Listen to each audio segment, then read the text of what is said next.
क्या करेंगे आप? अल्टीमेटम भी खत्म हो चुका है, तो 6 दिसंबर के बाद क्या उपेंद्र कुशवाहा एनडीए में रहेंगे या नहीं रहेंगे? सबसे बड़ा सवाल है। हम अगर डिसीजन यहाँ से कर दें तो सारे लोग मान लें। तो क्या आपको लगता है कि आपकी इतनी बड़ी मांगे जो हैं वो लोग सुनेंगे, वो सारी मांगे मानेंगे? मांगों को मानना पड़ेगा, अथवा यह दावा करना कि हम बिहार को आगे ले जाएंगे, इस दावा को छोड़ दे लोग। 30 नवंबर का अल्टीमेटम हुआ खत्म। अब क्या करेंगे उपेंद्र कुशवाहा? क्या है उपेंद्र कुशवाहा की नई मांग? किन शर्तों पर रहेंगे उपेंद्र कुशवाहा एनडीए में? क्या 6 दिसंबर को उपेंद्र कुशवाहा थामेंगे महागठबंधन का हाथ? आइए देखते हैं इस खास बातचीत में। नमस्कार, स्वागत है आपका सिटी पोस्ट लाइव में। मैं हूं आशुतोष।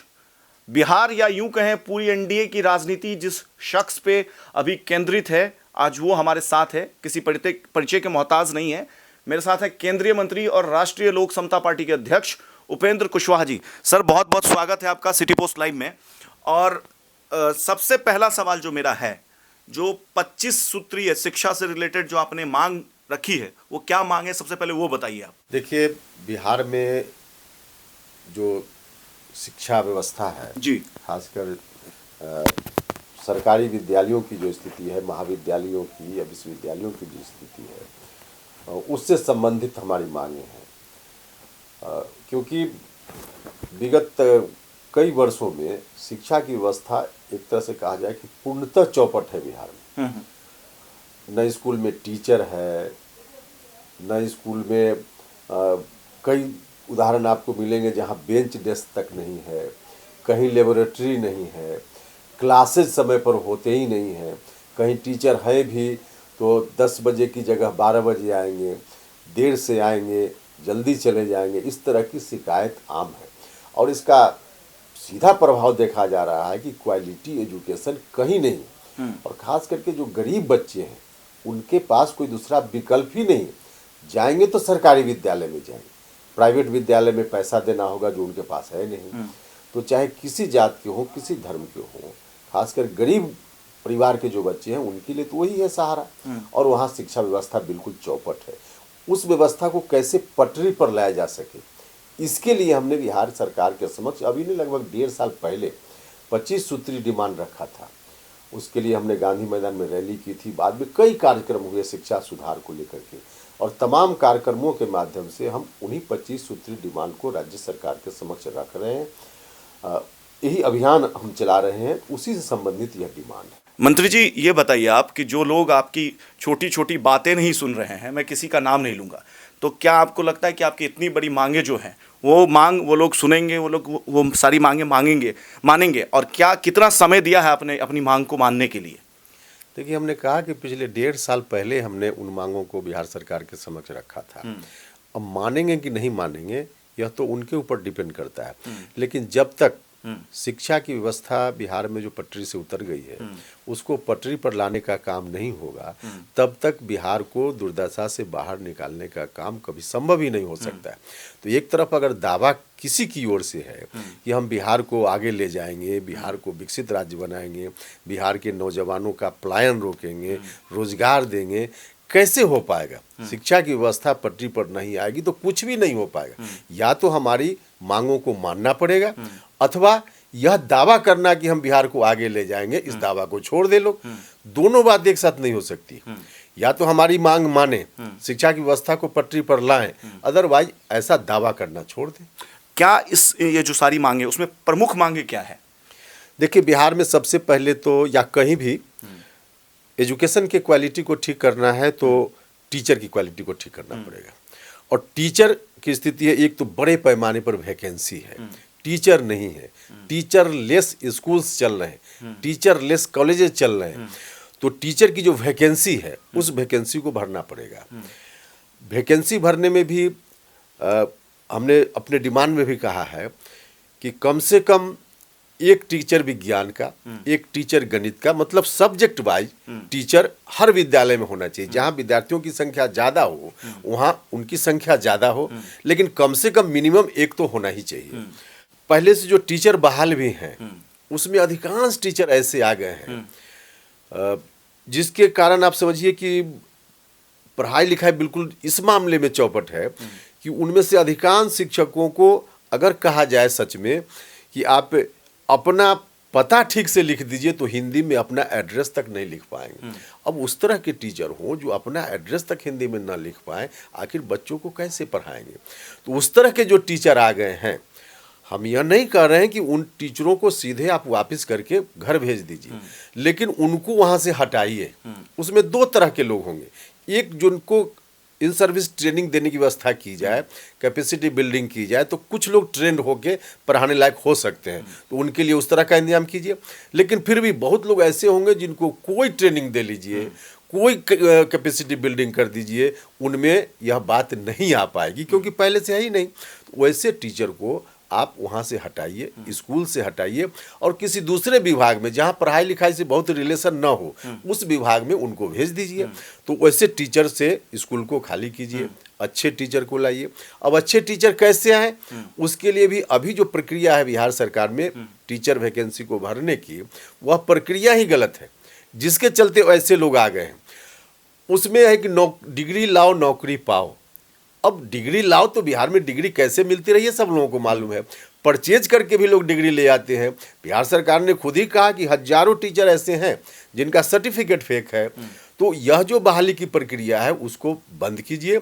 और बिहार में है बीपीएससी, बीपीएससी अथवा बीपीएससी जैसी कोई दूसरी संस्था आप बनाइए इस काम के लिए, और उसमें उस संस्था के माध्यम से आप रिक्रूटमेंट कीजिए, जिसमें बाज़ाब्ता परीक्षा हो, विज्ञापन निकले, लोग एग्जामिनेशन दें और क्वालिफाई करें, वो लोग आवे।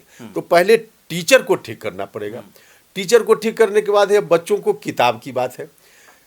जो एक्ट है अब हिंदुस्तान में, उस एक्ट के तहत बच्चों को फ्री एजुकेशन देना है, फ्री बुक्स देना है।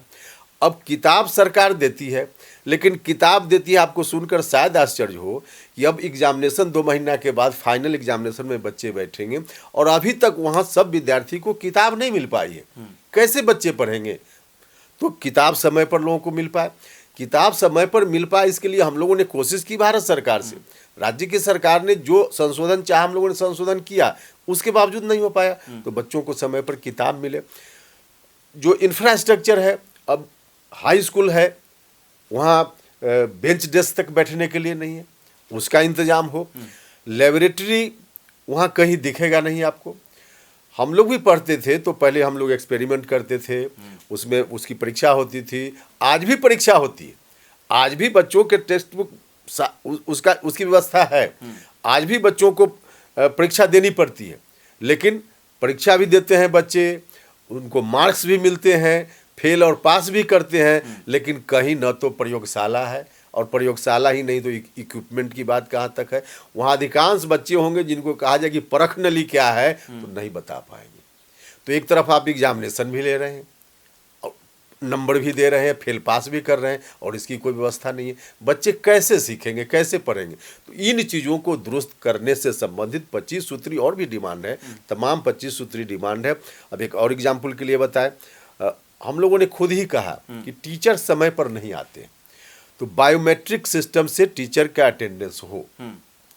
हमने इसमें कहा था कि कम से कम जितना हाई स्कूल है, राज्य की सरकार आर्थिक रूप से अगर सक्षम नहीं है तो हमने 6 महीना 8 महीना पहले कहा था कि हमारी पार्टी इस काम को कर सकती है। जितना हाई स्कूल है, हाई स्कूल में जितना बायोमेट्रिक अटेंडेंस के लिए इक्विपमेंट चाहिए, हमारी पार्टी लोगों से भीख मांगकर हाई स्कूल में इतना काम कर सकती है। तो यह काम हो सकता है। आजकल तो CSR फंड से भी बहुत सारा फंड मिलेगा। बिहार के इतने सारे लोग हैं अच्छी अच्छी जगह पर बैठे हुए, उद्योगपति हैं, ब्यूरोक्रेट्स में हैं, उनको अगर कहा जाए तो डोनेट लोग कर देंगे। तो उस तरह से कोशिश हो तो इस तरह का इंतजाम हो सकता है। इच्छा शक्ति नहीं है जिसके चलते इंतजाम नहीं हो रहा है। तो हमने इन्हीं डिमांडों को रखा है। कोई ऐसा डिमांड हमने नहीं रखा है कि आसमान से तोड़कर आप ला दीजिए किसी को। हमने जो व्यवहारिक है और जिसके बिना कोई उपाय भी नहीं हो सकता है, और जब तक उपाय नहीं होगा, शिक्षा व्यवस्था पटरी पर नहीं आएगी, तब तक बिहार में गरीब लोगों का कल्याण नहीं हो पाएगा। तो यही हमारा डिमांड है। चलिए, अभी 6 तारीख को, 6 दिसंबर को, 4, 5, 6 दिसंबर को आपकी पार्टी की राष्ट्रीय कार्यकारिणी की बैठक हो रही है।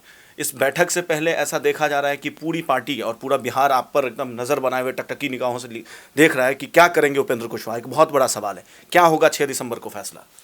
देखिए, फैसला क्या होगा अभी हम कैसे बता दें। पार्टी एक व्यक्ति से नहीं चलती है। हम कोई अकेले डिसीजन लेने वाले बॉडी नहीं है। हमारी पार्टी डेमोक्रेटिक नॉर्म्स के आधार पर चलती है। जब जब कोई बड़ा डिसीजन लेना होता है, तब हम अपने साथियों के साथ बैठते हैं। यही कार्यक्रम हमारा है 4-5 दिसंबर को वाल्मीकि नगर में और 6 दिसंबर को मोतिहारी में खुला अधिवेशन। हमारे सभी साथी जो स्टेट ऑफिस बियरर्स हैं, डिस्ट्रिक्ट प्रेसिडेंट्स हैं, नेशनल ऑफिस बियरर्स हैं, सब लोग बैठेंगे वहाँ और बैठ करके सब लोगों से राय ली जाएगी और उसके आधार पे फिर फाइनल रूप से जो लोग तय करेंगे, सब लोग मिलकर जो तय करेंगे वही पार्टी की राय होगी। अच्छा, एक और सवाल है कि जिस तरीके से आपने संवाद स्थापित करने की कोशिश की तमाम नेताओं से, लेकिन संवाद स्थापित हो नहीं पाया आपका, तो क्या करेंगे आप? अल्टीमेटम भी खत्म हो चुका है, तो 6 दिसंबर के बाद क्या उपेंद्र कुशवाहा एनडीए में रहेंगे या नहीं रहेंगे? सबसे बड़ा सवाल है ये। देखिए, हमने कहा कि इस पर अकेले डिसीजन लेने वाले बॉडी हम नहीं हैं। पार्टी हमारी उस तरह से नहीं चलती है कि एक व्यक्ति कहीं से कोई आदेश जारी कर दिया और सब लोग पीछे लग गए।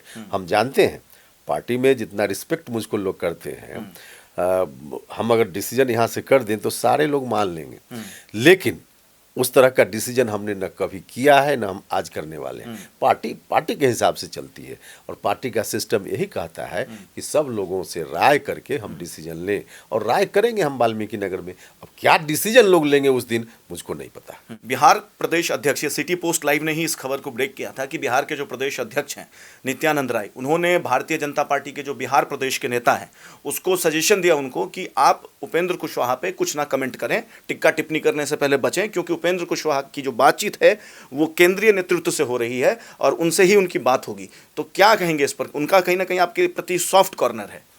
नहीं, सॉफ्ट कॉर्नर या कोई हार्ड कॉर्नर जैसी बात नहीं है उनके स्टेटमेंट में।